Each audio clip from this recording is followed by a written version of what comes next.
to come and work for them.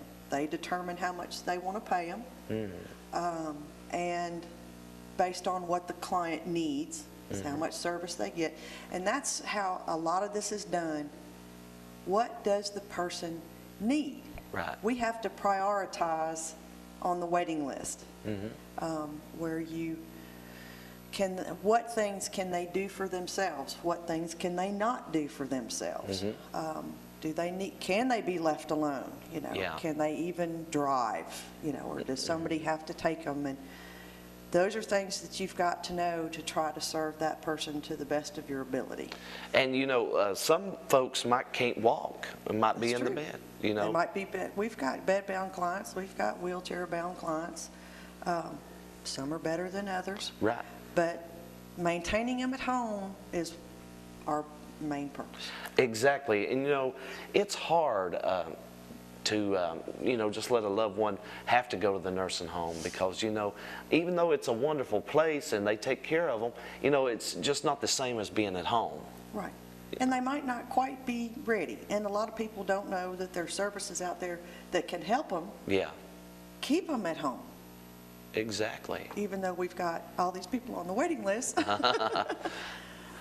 We did a needs survey not too long ago, and the 3 top services that people said they needed were home delivered meals, transportation, and the congregate meals. So it's food and transportation.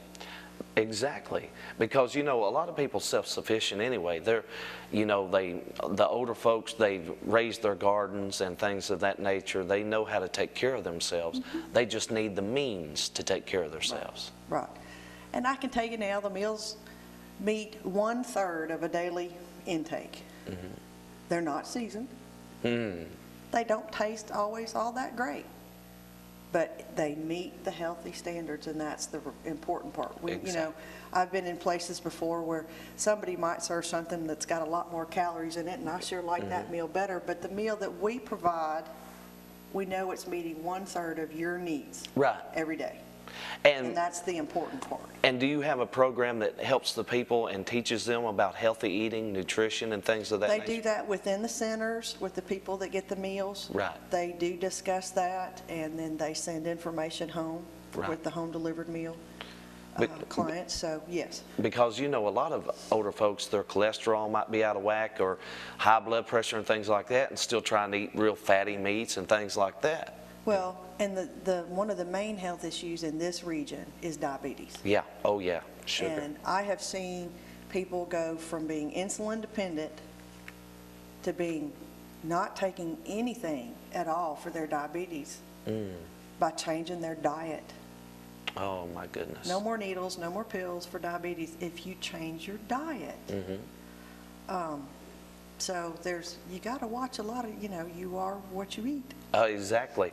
You know, there's so many things that you do. I mean, you give them assistance on home care, and you just got the centers that's going, and people can contact you on this. Yes, we've got legal assistance. We contract with the Appalachian Research and Defense Fund, which has 3 offices that cover our region, but the closest one for here would be in Barberville. And they help with wills, you know, just sometimes community disputes, things that are going on, but they're a great resource for us. We've got a couple of adult daycares, one in Rockcastle County and one in Bell, and then the rest of them are providing respite that relieves the caregiver. We talked about the ombudsman program. The personal care attendant program is you have to be at least 18. You don't have to be 60. But you have to need at least 14 hours of care a week and have the functional loss of 2 limbs. Right. You know, arthritis could hit your legs so bad that you can't walk very well. Well, you've lost the function in your legs, that type of thing. There's a waiting list for that too. The National Family Caregiver Program, that's under the older, most of our funding is under the Older Americans Act, with then a chunk coming in from the state, which we're grateful for all of it. But the National Family Caregiver Program helps with support groups and respite and the supplemental services and trainings and counselings. And I think everybody does a little bit of what we call INR, and that's information and assistance. What I've been telling people for 20 years, when you call the Area Agency on Aging, tell them your story. Wonderful. You might be calling and say, my grandmother needs a home-delivered meal. But you tell me your story, and for one thing, I can't give you a home-delivered meal right now, but there might be something else in your story that you need that you didn't know I could provide, or somebody I know can provide that for you. It's wonderful, and we, as the public and the community, need to get behind this agency and do our part, because, you know, it takes us all to make a difference, and we can make that difference. And you know, you're doing so much. What about, you know, the thought just crossed my mind again about older folks that's taking care of younger children. What if they don't have the means to, you know, like buy them some clothes or things like that? Well, that's one thing we just finished up. Once a year, we do a voucher system. You know, this is based on income eligibility. It's based on how many grandkids you're taking care of. And the fact that now with this program, the grandparent, excuse me, has to be 60. Okay.